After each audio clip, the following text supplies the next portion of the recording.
Welcome back to Phone Transformer. Today I'm going to show you exactly how to redeem a Google Play gift card on your Android device. It does not matter what phone brand you use. I will reveal a super easy method to scan your code and claim your rewards fast. Let us get started right now. First, unlock your phone and navigate to your home screen. You need to locate the Google Play Store application and go ahead and open it. Once you are inside the store, look at the top right corner of your screen. You will clearly see your profile picture right there. Take your time and gently tap on your profile icon. Great job! Now a completely new menu has opened up on your screen. Take a moment to read through the available options carefully.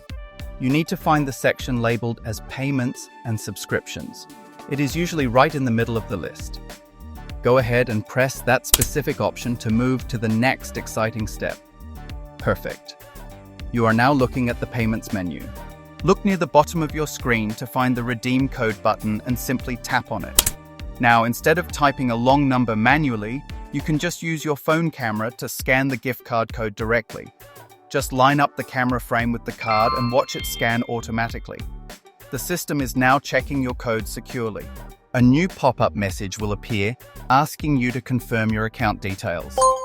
It will show the exact balance being added to your email address. Hit that confirm button immediately. The money is successfully added to your account. You can also click the See Reward button to check if you won any special in-game bonuses today. Finally, if you want to verify your total available funds, just go back to the Payments menu, tap on Payment Methods, and you will see your current Google Play balance proudly displayed right there at the top. You can now buy any premium application or exciting game you desire. Please make sure to leave a like and subscribe to Phone Transformer for more helpful tutorials.